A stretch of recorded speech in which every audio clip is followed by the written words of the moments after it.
만족스러울 것 같은데 여기에 관련 그렇게 간단하진 않아요. 물론 저희가 검증도 하지만 굉장히 많은 고객이 일일이 그 정보를 기입할 필요가 없죠. 그래서 굉장히 디테일한 기업 정보가 이 플랫폼에 들어오는 거고요. 그리고 추가적으로 더 체크해보곤 하고 싶은 부분이 있으면 저희가 좀 더 나아가서 기업을 체크할 수 있기 때문에 당연히 저희 또 사이트 그 마켓 카테고리를 보시면 그 원산지 표시라든지 어느 나라에서 만든 거라든지 그런 걸 표기하게 되어 있고 기업 가입하는 단계에서 굉장히 디테일하게 걸러지기 때문에 알 수 없는 기업이 여기서 물건을 산다거나 파는 일은 이루어지지 않습니다. 그리고 사실 저희가 오프라인 비즈니스 할 때도 가끔 이제 생존이 걸리는 나라 관련해서 SX가 삼국간 거래를 많이 하는 회사이기 때문에 SX가 중간에서 좀 이거를 거래해 줄 수 없냐 이런 문의들이 꽤 많이 있었어요. 근데 저희가 그렇게는 하지 않죠. 오프라인에서도 하지 않는 일을 온라인에서도 하지 않습니다. 그렇게 보시면 될 것 같고요.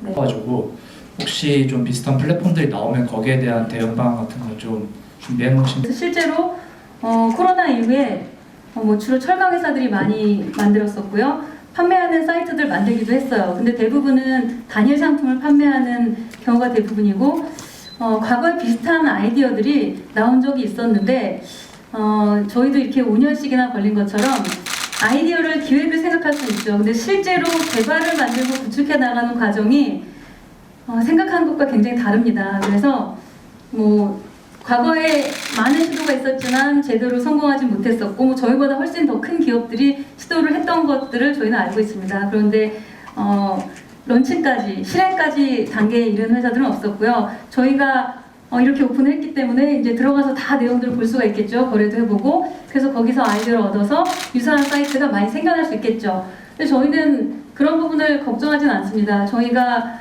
남들이 불가능하다고 생각해서 또는 어떤 부정적인 생각으로 하지 못했던 일을 저희가 처음 했다는, 선제적으로 도입했다는 데 굉장히 큰 의미를 갖고 있다고 보고요. 저희가 이걸 함으로써 유사한 업체들이 많이 나오기를 저희는 바랍니다. 왜냐하면 이 업계가 아직도 오프라인 이 업계가 디지털화되지 못하고 에이전시들이 거래를 하는 업계입니다.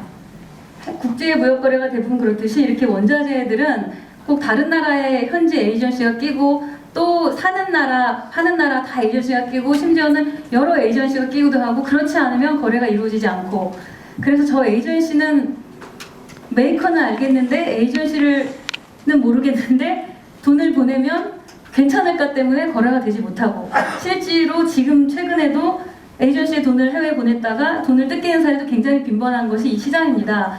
그래서 기업들이 여전히 바이어와 셀러들은 이 제품을 가지고 중간재나 생산재를 만들어내는 기업들이기 때문에 필수적으로 필요한 것이 원자재인데 거래 비용이 너무 많이 들어갑니다. 여전히. 그래서 그런 거래 비용을 줄이고 투명하게 비즈니스를 하는 것이 이 원자재 업계에도 굉장히 필요합니다.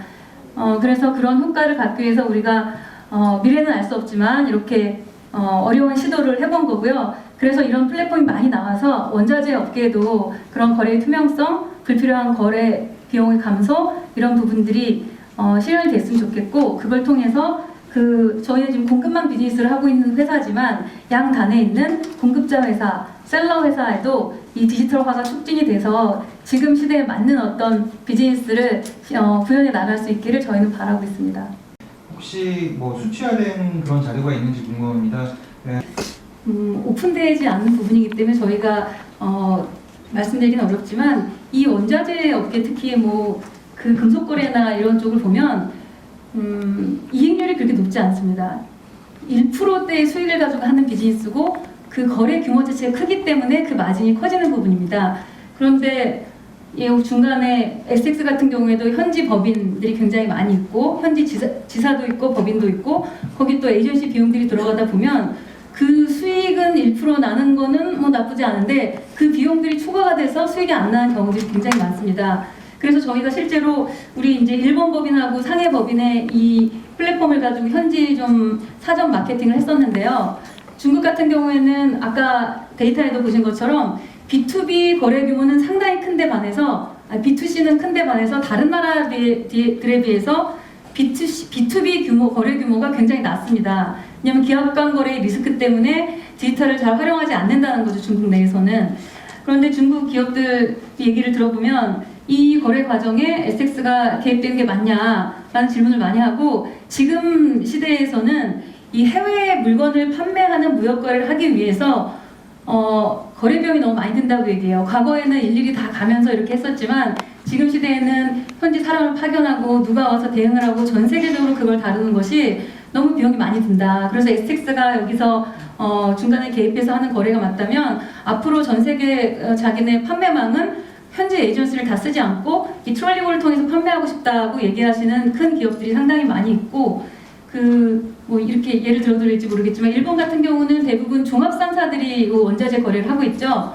근데 일본이 좀 독특하게도 아직까지도 우리나라는 현금을 가져다니는 사람들이 잘 없지만 일본은 지금도 크레딧 카드를 잘 쓰지 않습니다. 현지 통화나 현지 카드를 사용하는 경우가 많은데, 이런 일본이 굉장히 큰 원자재 수입국임에도 불구하고 대부분 이제 주요 종합상사들이 그 역할을 하고 있기 때문에 일본 기업들이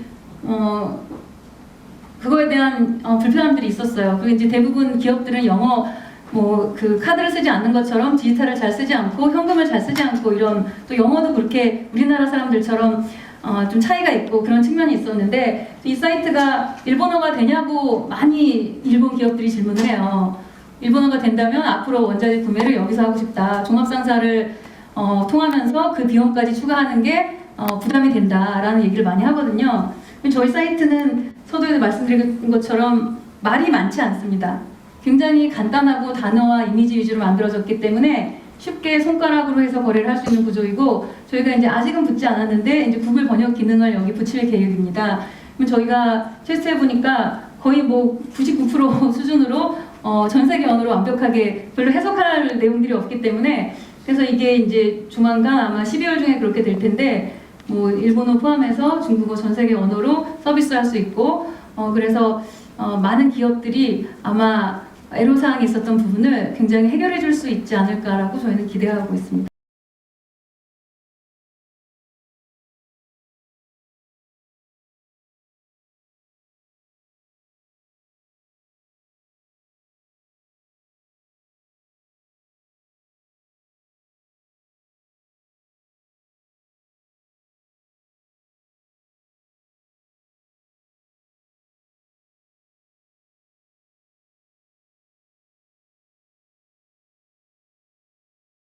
트롤리고가 뭐 이들과 달리 좀 성과를 똑같은 걸 만들어놨다고 해서 다 성공하거나 다 실패하지는 않습니다.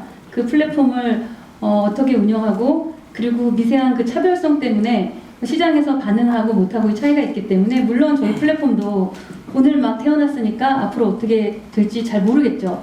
근데 저희는 저희가 그나마 자신 있는 거는 이 비즈니스를 오랫동안 해왔고, 또 이 비즈니스 업계에서 필요한 부분들, 오프라인에서 거래되면서 아쉬웠던 부분들, 그런 부족한 부분들을 담아서 디지털을 구현을 했기 때문에 이 업계의 아쉬운 점들을 디지털을 통해서 해결할 수 있을 것이라고 보고 있고, 저희가 그런 결과를 만들어낼 수 있도록 계속해서 발전하고 준비를 해 나가야 된다고 생각하고 있고요. 그리고 아마 1년 뒤에, 그리고 3년 뒤에 우리가 어떤 모습을 가져가게 될지는 제가 뭐 여기서 단언하기는 어려울 것 같고 지켜봐 주시면 좋을 것 같습니다.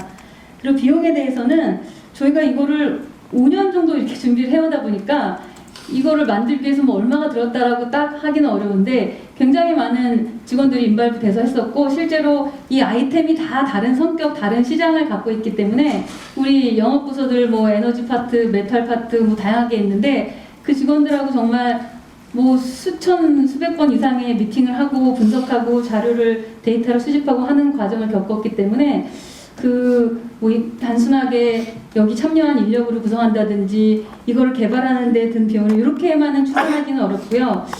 근데 어떻게 보면 이런 차이가 있어요. 지금까지 디지털 플랫폼 회사들은 그 디지털 플랫폼 비즈니스를 하기 위해서 회사가 창업이 된 거죠.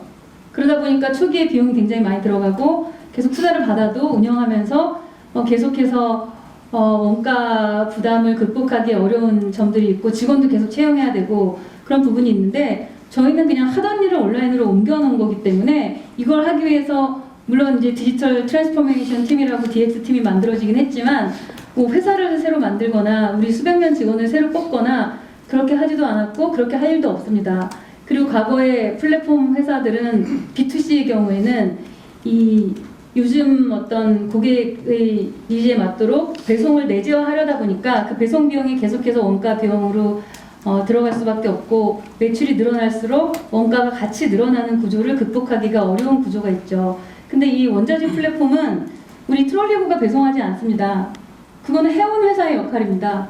네, 그래서 우리가 이거를 내재화할 필요도 없고 이걸 하기 위해서 우리 배를 다 확보할 필요도 없는 거고 그리고 또 이쪽 업계에서는 보통 물건이 뭐 3개월 늦게는 배를 타고 4개월도 오기 때문에 이 물건이 늦게 왔다고 해서 뭐 하루 이틀 일주일 늦었다고 해서 클레임을 거는 고객들이 있는 것도 아니고 그런 굉장히 큰 장점들이 많이 있어요. 저희가 다 설명해드리긴 어렵겠지만 일반적으로 지금까지 우리가 경험했던 디지털 플랫폼에 비해서 굉장히 회사 측면에서 유리한 장점의 측면이 많이 있다고 우선 말씀드리겠습니다.